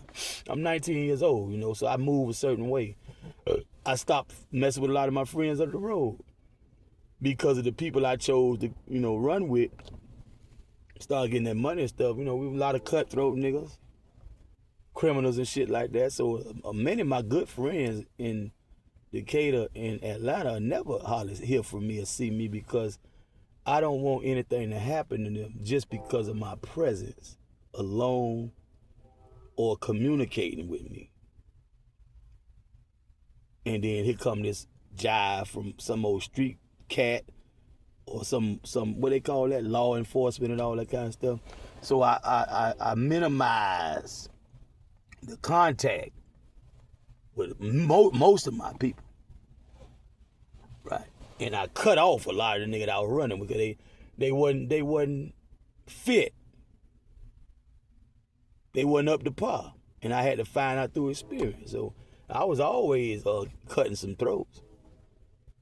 I ain't playing out there. I'm a grown man about my shit. I'm here for money. The reputation I earned in the streets, like I say, one of Master P's first song or album, I think it was song, whatever, was Get Away Clean. That, if you want to give me a nickname, that's it. And that's before all this, most of the stuff we doing is before me and Slimzo started rapping together. And when me and Slimzo started rapping together, that's when the world gonna hear, whoever heard it, me rap like that, because nobody had never heard me make a song like that before. Even though I was sitting on my main, so I was sitting on it already. Like I said, J.D. Gaffney inspired that. The hook was inspired by J.D. Gaffney. The rap was inspired by one of my partners. Switched out that dope with some soap. And I was mad as fuck. And the partner was too tight for me to allow anger to start a situation that I can't fix. So I gotta sit with that. and just be about my money. And I gotta let him slide on that. I can't go to this nigga because of my better judgment. That's why. My better judgment say, oh, hell no. Because I'm rising to the top. Give it all you got, give it all you got. Shit. And he one of the key players. I'm meeting some motherfucker nigga through that one nigga. And everybody love me that meet me through that nigga. Everybody love. I'm talking about the door wide open from here on out. Oh man, come on through anytime.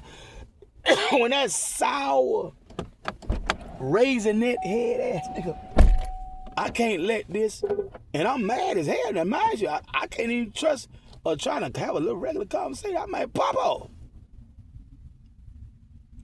And that's another thing. I can't half step fucking with a nigga because if I made a mistake, he gonna fuck me up. That one thing about that nigga I know, right or wrong, he ain't gonna give up on himself. He gonna still stand up for himself. He'll fight to the death. He ain't gonna take no ass with him. He just ain't. Come around some gunplay, you better not slip. But I'm looking at the bigger picture, man. I might have met a lot of niggas through him. I know this a black Indian. I think black Cherokee, what they used to say. Oh, I got to link up. See, we was always on this shit. It's just the terminology, the lexicon might be flawed, but I was always on that shit. So he black Cherokee. And I know it's a lot of niggas on the west side I need to get to through him. And now we know each other on the first name, baby, blah, blah, wow. And from there, I'm building, man. I met the man, I'm about 11 years old. Now I'm, 91, not 93, 91. I'm just 18. So we go by 17, we about 17. I'm about 17, 18 years old. I'm still building. He too key to everything we got going on. When I'm with Down by Law, they fucking with me because I was with him at the time or some shit. Then a lot of times it don't even be my beat, be somebody else shit. But I'm with him. And we get the word like on the old spot picture when the red phone ring, that red phone now. You pick that up, they give you some instructions, you go carry it out. That red phone, right? So when I'm with him, or G2, or God Bless the Dead Terry, somebody like that, I'm closer to that red phone. I'm putting my stripes in. And it's not about trying to earn stripes. It's really the right thing to do. That's the thing. Because we all was raised by people who round table. So we still got, like I was talking about Alpha Mega Project said, we still got that circle, that oracle of elders that's overlooking our activities that we got to answer to. So when you get caught up on all that, oh, I'm from Eagle Home, I'm from this and la. When we start fractionalizing and getting more violent toward each other, you still got them elders. A lot of them, they not gonna co-sign on your jive, even if they your uncle, your dad, and your big brother. Some of your partners, some of your gang partners gonna tell you when you wrong, Shawty, you wrong for that, Shawty. Shawty, you need to straighten that, Shawty. And be looking at you like, and go on and do that, man. You know, because why? You know I love you. Why you gonna hurt me like that? Why you gonna make me leave you out there? And you know how niggas get. See, and it's harder for me to keep it G code, you know, with everybody that's not in the clique, because niggas are they antagonize us. They done knocked off one of our boys. They ain't do shit either. You got niggas like that even in your clique. You see where this shit going. Go on and squash that shit, Shawty. Let that shit ride, Shawty. Talk to the man, man. Let straighten that shit right now, Shawty, so everybody here. We see the faces. We know the names, right? All right? All agree and say, I like kind of shit. So don't nobody start lying and shit about this situation here. You got something on your chest, get it off your chest, or go back to the drawing board, you shit starting ass nigga. That's how we do it in Atlanta. Even the hardest amongst us. Now, of course, you got the hard head who gonna break the rules and kill and fight and steal and all that. But you know, hey man, you know you got graveyard, you got jail, and you got hell afterlife. If it's such thing as the God that we all, most of us believe in, you know that's on them. But I'm talking to the ones who more level-headed, who more G-code and kept it real the whole time. You know how we get down there. So, you know, I got this situation, this some inside beef, man, situation. Nigga tried me, man, you know what I'm saying? And I'm looking at the bigger picture, man. This an empire, man. I'm talking about we rich as fuck, man. I ain't even connected with the people outside the few people I'm dealing with now. I ain't even been in Joyland yet. I went to Joyland with certain old. You know what I'm saying? Cause if I had a car ain't shit. I'm not gonna ride to another side of town and go in the woods or abandoned house, whatever. Somebody's house or a base of house, junket house, something like, and just start jumping, like just jump and getting them money. No, I don't. I take my time and make sure certain things in play first. And if not, I stay my ass on my side of town. Well, I ain't gotta worry about all that shit that come with being on another nigga side of town who most niggas don't even really know you like that. They don't fuck with you. You know niggas jealous. Then we had Red Dog. I never knew what that shit meant. Red Dog, what it say? Running every drug dealer out of Georgia. I just seen that shit the other day. I don't remember nobody here. I don't remember nobody saying that. I saw it the other day. If I heard that, I forgot that. I doubt if I forgot that. I don't think I never heard that. Running every drug dealer out of Georgia. They said, and I just learned they had disbanded. They disbanded Red Dog. They ain't got Red Dog no more. Anyway, but I see why. They done gentrified that shit. Just like our neighborhood. When they gentrified it, now you got a 4-way stop sign by 95, 6th Ave, and Northwest 53rd Street. The niggas got killed right there in traffic, just traffic accidents alone. And they refused to put a light or another stop sign, blah, blah, blah. They put a 4-way, then that's a 4-way stop sign. So now that they gentrified the motherfucker, they gonna disband the Red Dog. Cause the target was niggas, pole crackers, and there's a lot of Mexicans in Georgia, and brown pride. That's why. Them nasty motherfuckers up there. So now, that situation, I was fire hot. And I said, well, let me put this into this. I finally got some fuel for my rap. Cause like I said, I've said so many times, ain't nobody never really tried me like that in my life. Most time I handle a nigga. You know, boom, boom, I handle my own. I usually was on other people's shit that I fuck with. And I truly believe the nigga ain't trying to manipulate us and use us to, you know. But we had a little thing we'll do. If we ain't round table, we'll look a nigga in the eye and tell Shawty, look at me, Shawty. You serious, Shawty? You for real, Shawty? You ain't started that shit, Shawty? What happened, Shawty? Tell me again, Shawty. And sometimes it might be some more people can tell. Some neutral people tell, yeah, it was such and such. No, all he did was, and then he said, oh, fuck that shit. Okay. And then we'll probably, somebody amongst us probably talk to the person again. And based on what that nigga say, when we all there ready, sometimes they be like, oh man, whatever. Some shit like that. Man, what's up? We go off. If it's a worse situation,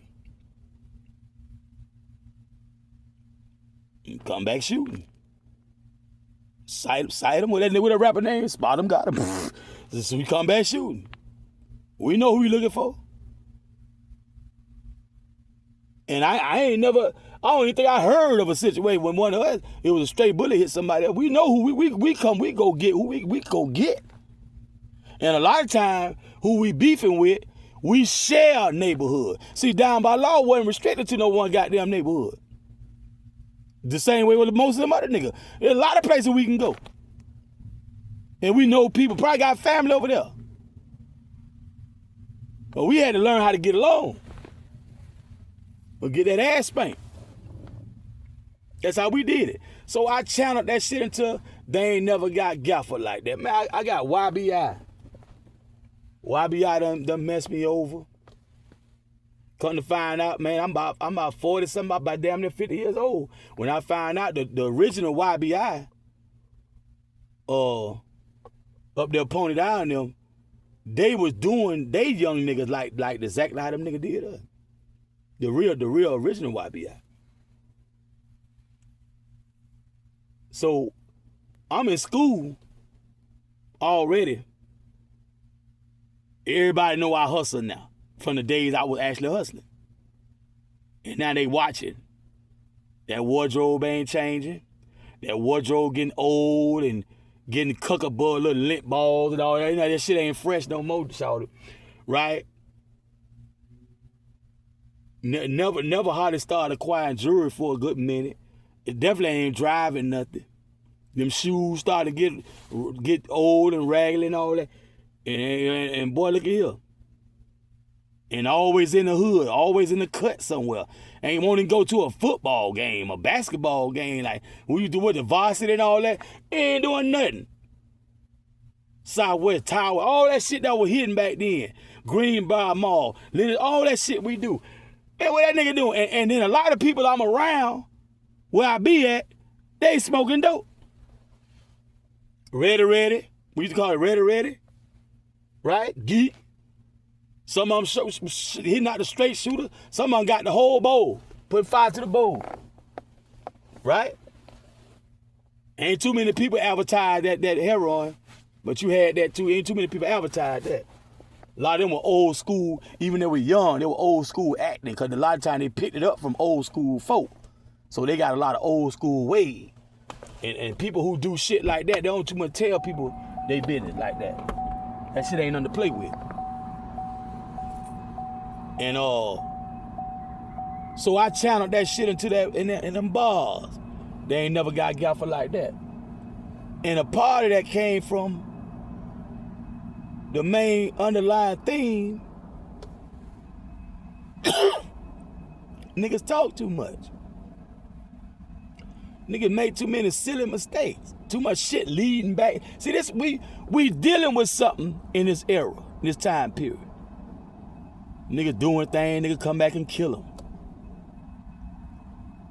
Police come lock them up, you know, all the kind. So that rhyme, the underlying theme, one of the main underlying things, niggas talk too much. Right? Among other things, I'm multitasking with. There's a lot of messages in there. So anyway, bump forward again to 93. I leave town, come to Miami, and like I say, when it became clear that I was really trying to live here, they started cracking down on one of the oldest ancient hustles in the world. And snatching somebody's little baggage and running. Ain't nothing new about that. But you would think that was something new. The way on what they got, China Fox News and all that, China 10, China CIX6, all that. And it just got more and more stringent on that type of stuff from then to now. That's matter of fact, that's pretty much passé to most people who was actually doing it in the heyday of it. Most of them, they quit round about that time, by 1993, 94. A lot of people stopped. A lot of people who didn't, they still in jail now. From getting locked up in the early to mid 90s. And definitely late 90s, like 99. Some of them still sitting in jail right now, snatching a pocket.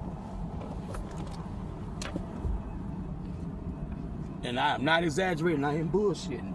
I swear for God, I think them faggots. See, because remember what's happening. I keep touching on this timeline. They monopolizing rap. And they running all these niggas out of business, mainly by jail. If a nigga don't die, a lot of niggas going to jail. Once you start get that lithography and press them CDs up and shit like that, if they ain't already watching you, they definitely watching you now. You slip, you going to jail. That's how they was doing. They ain't offering no little bit of time. You try to challenge that little time they offer, get more time. They doing a lot of this shit now. Then on top of that, they ain't even started changing the legislature yet. They finna do that. HBO. Change the game time, how much game time you get, all that shit. Took the free phones out of jail. In Miami, phone for free. We had a rotary phone that we passed around the cell. And a nigga who don't want to use the phone, he'll give it so he won't even sell it. Some nigga will get a phone time away.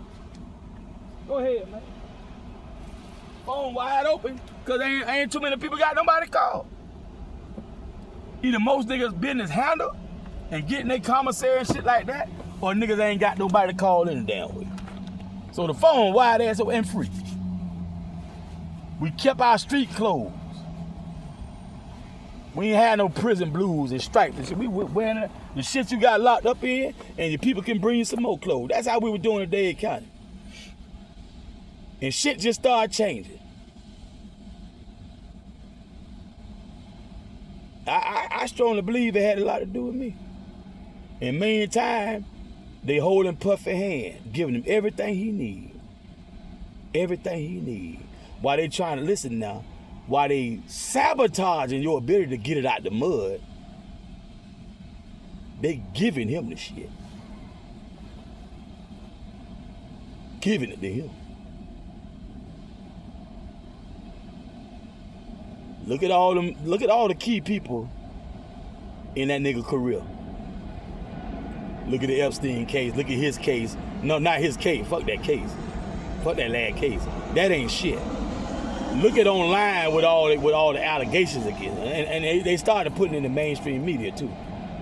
The allegations. But that wasn't the actual charge. Indictment. They ain't indicted and they gonna lie to shit. And the reason why is because that Epstein situation. See, that's tied to the that's their playground. The judge on that bench, that so-called elected official and whatnot, those are the culprits. That's why. But they gave Cashapp life and fined him $40 million. And that was recent. Young boy. Life. And I don't even think he got a situation where he committed violence against any of them girls. He got some type of human trafficking type thing, as far as escort service like type of thing.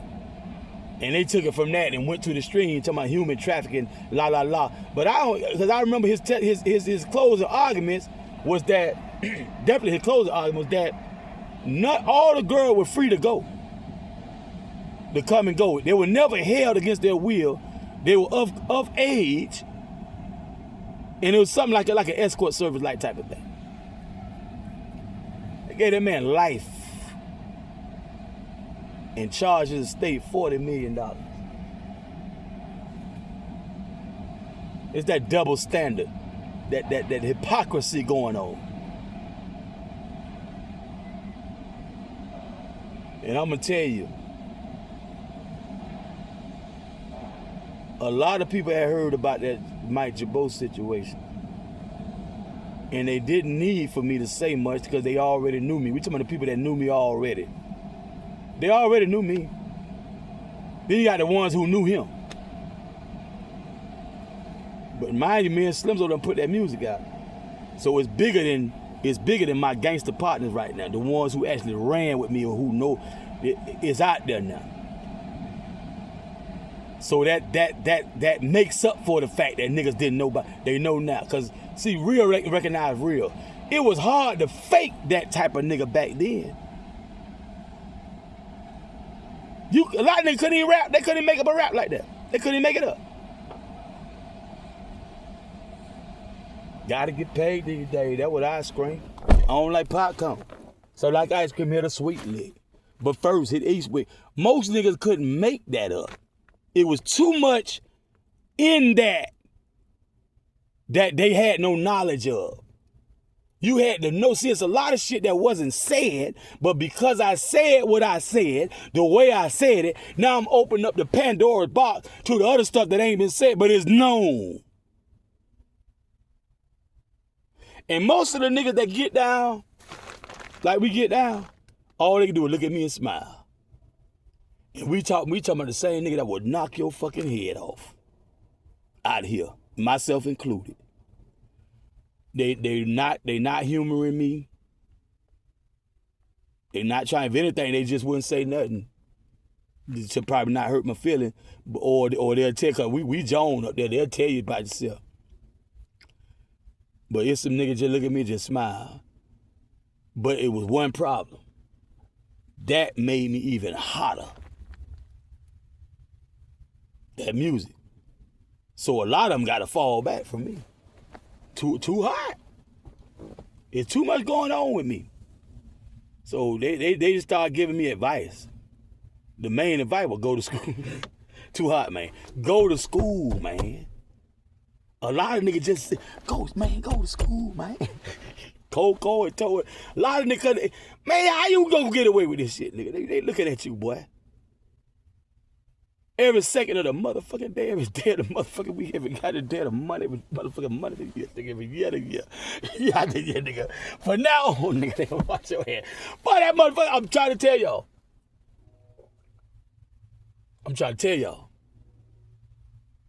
A lot of people weren't even born back then. A lot of people dead and gone. But anybody from back then, no, boy. And a lot of people just laugh and shake their head because they know the motivator. A lot of rappers weren't getting paid right back then. Even the ones who were getting paid deserved better than that. And definitely had to diversify their portfolio. Right? Some of them couldn't quit the day job. Even Andre Young said he almost walked away. Right before he started producing Snoop Dogg.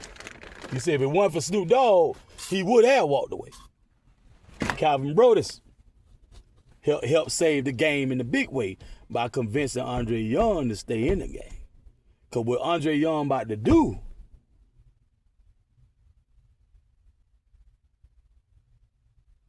and he already done it. He already done something already now.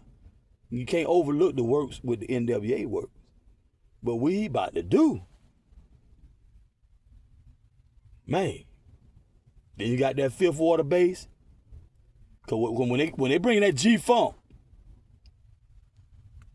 Fifth Water bass was about the best ones out there to rival or whatever, or compliment and go along. Cause we want a volume of things, right? So Fifth Water bass was the first one stepped up, Rap-A-Lot Records. And it's gonna take a minute for more people start coming along like MJG and 8 Ball and South Circle, Suave, Howard. It's gonna take a minute. They struggling to come out and do their thing. Right? Cash Money took forever compared to these niggas. Right? It took forever. But MJG and 8 Ball, Suave House. Just say Suave House. They're gonna be South Circle. They're gonna be Thorough. No, not Thorough. Crime Boss. Young Bleed. It's gonna be quite a few people. South Suave House, MJG and 8 Ball. Then you got them down south hustle with when you go outside of just No Limit Records, that collab with No Limit Records, you got all them. Right, but we don't know about them, but we got Fifth Water bass and we got G-Funk kicked off by Andre Young, Calvin Brodus. Because what's going to happen as far as people who get signed and getting on the video and radio in the record store and all that kind of stuff, a lot of people try to emulate that, what they did. And it took me forever. Like the last 6 years, 8 years, no, less than that, but I think 4, 5 years, to find out that G-Funk era can be traced to one thing. And that's take it to the stage. Parliament. Take it to the stage. And it's a very small part. Extremely small part. A minuscule part of take it to the stage. From that came what Dre them was doing. Then here come Fifth Water bass. And then you have all the copycat who wouldn't sound like Eazy-E. And Eazy-E came out with then they gotta go back to the drawing board with that shit. That production now, come on now. But you know, you had all this SIBO. You know, all the people gonna start coming. 187 faculty did a good job. This gonna be around the same time. Undercover Cop, 187 on Undercover Cop with Snoop Dogg. They gonna get in that movie. Like I said, the movies wasn't out. See, and that's another thing. Now we talking 92, right? Coming out to 91. When I say the movie wasn't out in 91 June, right? You got South Central, Menace to Society, Boys in the Hood, right? Juice, Above the Rim, Poetic Justice, none of that's out. Now check this out, 96, July 1996, ain't no such thing as a Rush Hour franchise either, player. Jackie Chan, Rialto Shawty, and none other than Chris Tucker from Columbia High School, Decatur, Georgia. Ain't no such thing as a Rush Hour franchise yet. But what's happening in the street during Rush Hour? With Pimpin' Ice Brown, ShawtyRed, look like Jackie Chan, Chris Tucker, whipping their ass,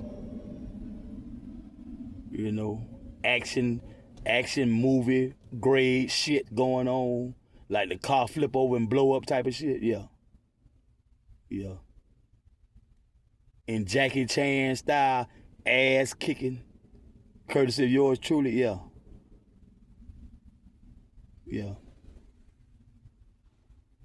So I take myself very seriously. Very seriously. And I take this onslaught coming from the 11th Judicial Circuit Court, Magi's, very seriously. These corrupt, rogue, arresting inquisitionist agents of Rome, parading as officers, gangs of New York. I take that them false police arrest affidavits very seriously.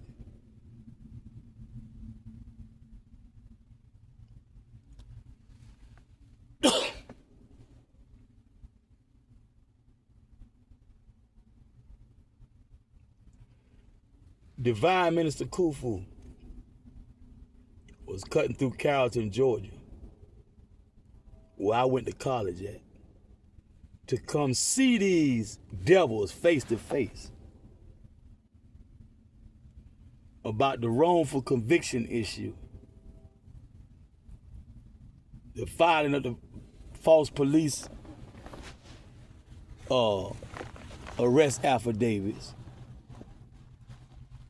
and even how they went into my file and shuffled everything up so it won't be in chronological order, and you can't go from page 1 to 2 to 3. You gotta sift through it and sift through it and sift through for hours to find out which document goes where and what happened when, and they snatched him off the streets, took him to jail and held him in jail for a while.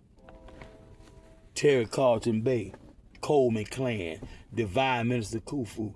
I take this shit very seriously.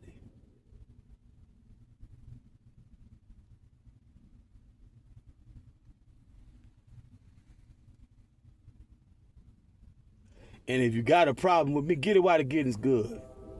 You know, 10, 20 light, man, I get a certain age, I ain't too far now. It's an enhanced charge, you fuck with the senior city. Come get it while the getting. You got a problem with me, bitch ass nigga. Step to my goddamn face, fuck nigga. And tell me what's on your mind, nigga.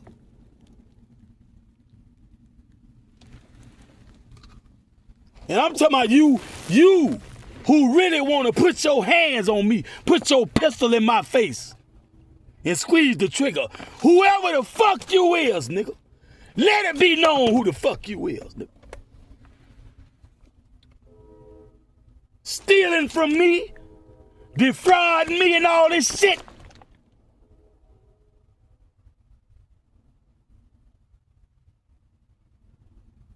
Be a motherfucking man about your shit, nigga, and let me know why. You feel like I don't deserve what somebody bequeathed to me and left me in the will and ... All this shit y'all doing. You nasty motherfuckers. Step to me, bitch, and talk to me like a man. Respect me, respect my mind, respect my legacy, respect my grind.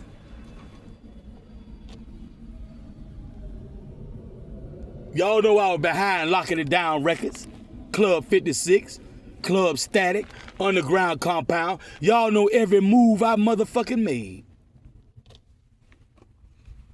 Y'all know if Darlin Mobley, the probationer, if he wouldn't have lied on me, I probably would have still been with Explicit Entertainment right now to this day.